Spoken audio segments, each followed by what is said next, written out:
स्वागत है आपका आज की क्लास में। तो आज का प्रीपोजिशन प्रैक्टिस सेट है। तो क्वेश्चन नंबर 1 देखिए, the aeroplane is flying dash the roofs. तो options are over, above, on, among. तो रूफ्स है जो कि एक प्लूरल है, ठीक है। ये क्या है? एक प्लूरल है। तो आंसर यहाँ पे क्या आएगा? What's the answer? अमंग तो नहीं आएगा, ऑन भी नहीं आएगा, बचा over and above. The right answer is above. इसे थोड़े एग्जांपल्स के थ्रू देख लेते हैं। Book is on the table. On लगाओगे, बुक कहाँ पे है? टेबल के ऊपर है, ठीक है। तो ऑन लगाओगे, देखिए ऐसे, this is a table, on the table, book है, पेन है, lamp is on the table, ऐसे लिखना है आपको, या आप पेन लिख सकते हो। विच इज, वो सरफेस से जुड़ा हुआ हो।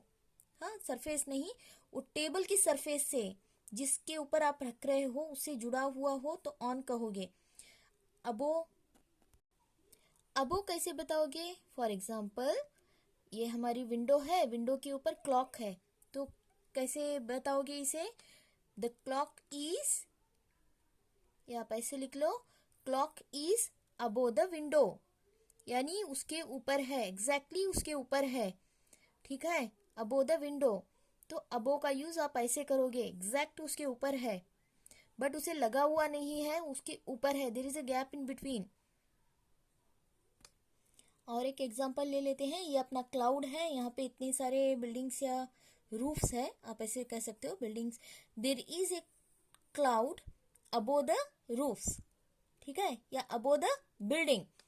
यहाँ पे देखिए इतने सारे, इनके ऊपर क्लाउड है, जो कि इन्हें लगा हुआ नहीं है बट ऊपर है। यहाँ पे बहुत सारे बिल्डिंग्स हैं, तो उनके ऊपर ये क्लाउड है, आप ऐसे बता सकते हो। या विंडो के ऊपर, ऊपर है, तो अबो का यूज करोगे इन दिस सेंस।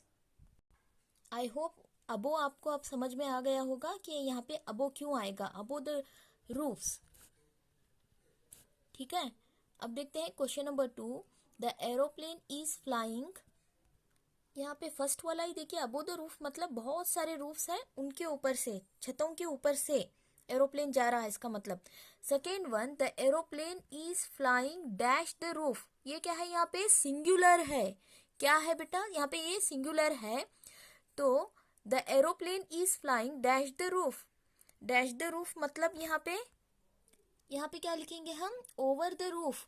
ये मेरा एरोप्लेन है okay, I am not good in drawing. तो ओवर आएगा यहाँ पे, पर्टिकुलर एक रूफ के ऊपर से, एक छत के ऊपर से जा रही है, पर्टिकुलर, जो कि एक एग्जैक्ट उसके ऊपर से जा रही है, बताना है आपको, जो कि यहाँ पे 90 डिग्री का एंगल बना रही है, तो इसे हम क्या कहेंगे? Over the roof.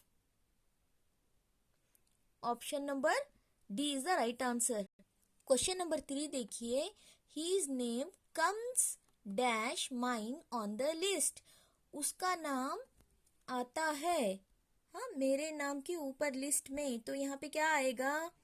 Okay, on तो नहीं आएगा, अमंग भी नहीं आएगा, ओवर भी नहीं, अबो आएगा, यानी मेरे नाम के ऊपर। तो हम क्या कहेंगे यहाँ पे? Above is the right answer.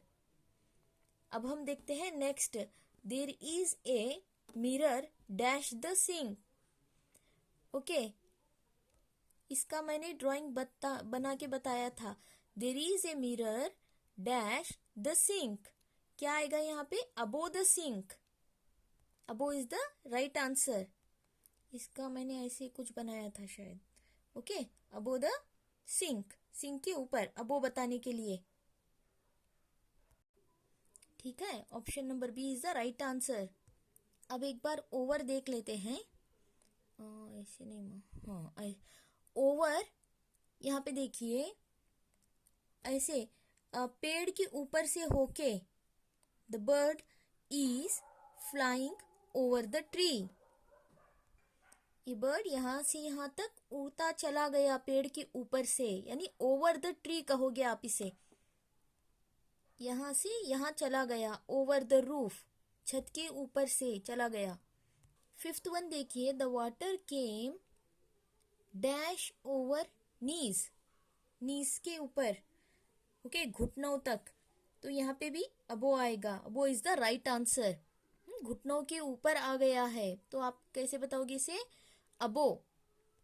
Question number 6 देखिए, a beautiful bird flew dash the lake, flew dash the lake. Bird उड़ के चला गया, कहाँ से? फ्लीव ओवर, अमंग तो नहीं आएगा, अबो भी नहीं आएगा, यहाँ पे ऑन भी नहीं आएगा, ओवर द लेक। कैसे? ओवर द लेक, यहाँ पे लेक है, तो ये ब्यूटीफुल बर्ड उड़ता उड़ता लेक को क्रॉस करके चला गया, over the lake. The right answer is over. अगला देखिए question number 7, rice is grown all dash India. Among India तो नहीं आएगा, वो भी नहीं आएगा, ऑन भी नहीं आएगा, ऑल ओवर इंडिया। क्या आएगा यहाँ पे? All over. ओवर पूरे इंडिया में उगाया जाता है, स्पेशली साउथ इंडिया। यहाँ पे ओवर हमें क्या बताता है? ऑल ओवर, हाँ पूरे इंडिया में, मतलब इसका होगा।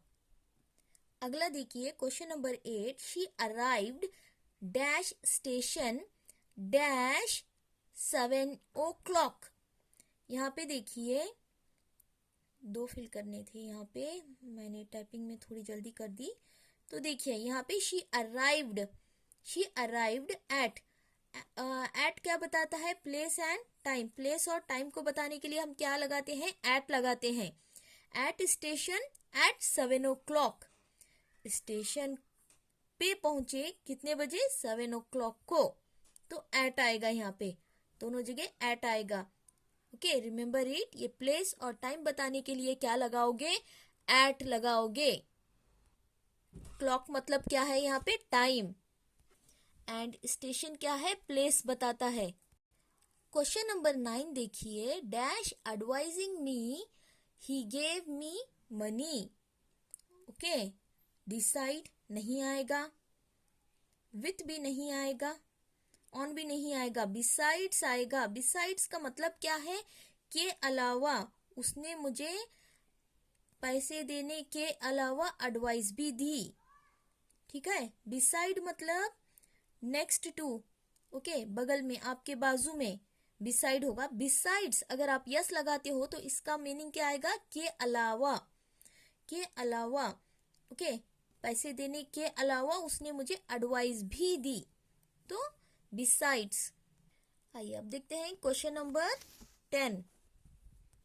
ये तो सिंपल सा क्वेश्चन है। देखिए यहाँ पे, his wife died dash cancer. On cancer नहीं आएगा, विथ भी नहीं आएगा, फ्रॉम भी नहीं। Right answer is what? Of cancer. Cancer से मर गई, तो ऑफ कैंसर आएगा, ऑफ आएगा। The right answer is option number C. Question number 11, the dog is faithful his master. तो ही टू हीज मास्टर आना था, टू हीज मास्टर, वो अपने मालिक के प्रति फेथफुल होता है, टू हीज मास्टर, हीज आना है। अगला देखिए next, Pradeep borrowed ₹500 for him. Okay, अगला देखिए 13th one, all oil resources are dash the land. कहाँ होते हैं? ऑल ऑयल रिसोर्सेस, पूरे ऑयल रिसोर्सेस कहाँ होते हैं? देखिए अंडर तो नहीं आएगा, ओवर भी नहीं आएगा, बिनिथ। बिनिथ मतलब के नीचे, के नीचे। बिनिथ का मतलब क्या है? के नीचे, तो किसके नीचे? जमीन के नीचे। ठीक है, जमीन के नीचे बताने के लिए हमें बिनिथ का यूज किया जाता है, तो the right answer is beneath. Option number B is the right answer. She was angry dash me, with me. Right answer क्या है यहाँ पे? विथ मी, मुझसे। Okay, she was angry with me, वो नाराज है मुझसे, विथ मी। क्वेश्चन नंबर 15 देखिए, the chair is beside the table. Beside already मैंने आंसर लिया है यहाँ पे, देखिए बिसाइड द टेबल। ओके, एक टेबल है यहाँ पे, टेबल के बगल में चेयर है, तो बिसाइड। अगला देखिए question number 16, she has been absent dash Monday. वो एब्सेंट है कब से? मंडे से। बताने के लिए सिंस का यूज करोगे। हैज बीन क्या है? प्रेजेंट परफेक्ट टेंस है। प्रेजेंट परफेक्ट टेंस के लिए हम यहाँ पे सिंस लगाएंगे, और सिंस क्या बताता है? पॉइंट ऑफ टाइम बताता है। सिंस क्या बताता है? Point of time, Monday, Tuesday, किसी भी यहाँ पे सिंस मंडे से वो एब्सेंट है तो हैज बीन आया है। और प्रेजेंट यहाँ पे क्या बता रहा है? पॉइंट ऑफ टाइम बताया जा रहा है, तो हम यहाँ पे क्या यूज करेंगे? सिंस का यूज करेंगे। Option number B. 17 rice is grown, ये तो मैंने बताया था, कहाँ पे? ऑल ओवर इंडिया, इजी है। 18th he jumped dash the well, into the well, well के अंदर बताने के लिए into the well. Question number 19, I go to gym dash Friday, on Friday, on Friday, on Saturday, on Monday, ऐसे आप लिख सकते हो, ऑन आएगा। I ate lunch dash 2:30 PM, at आएगा। टाइम बताने के लिए मैंने ये बताया था, टाइम बताने के लिए एट का यूज करोगे। एट क्या बताता है? हमें टाइम बताता है। अगला देखिए, the aeroplane is flying dash the roofs है तो क्या लगाओगे? क्या आएगा? रिपीट है यहाँ पे, देखिए बहुत सारे रूफ्स है तो अब वो लगाओगे, राइट। नेक्स्ट देखिए, the aeroplane is flying dash the roof singular है रूफ, तो यहाँ पे क्या आएगा? ओवर आएगा, ठीक है, ओवर आएगा। अगला देखिए 23rd, the shop closes dash midnight, at midnight, time बताने के लिए क्या यूज करोगे? एट का यूज करोगे। अब देखते हैं question number 24, milk changes dash curd into curd, milk जो है कन्वर्ट हो गया कर्ड में, चेंज हो गया कर्ड में, तो इनटू लगाओगे, इनटू कर्ड, ठीक है, into. He is, last question है, he is dash trouble, he is in trouble, परेशानी में है, प्रॉब्लम में है, इन। एंड वीडियो अगर आपको अच्छी लगी तो चैनल को लाइक एंड सब्सक्राइब कर लीजिए और वीडियो को शेयर कीजिए, जिससे कि आप बेल आइकॉन को दबा लीजिए, जिससे कि आपको मेरे जो भी वीडियोस हैं इजीली अवेलेबल हो सके। And thank you for watching.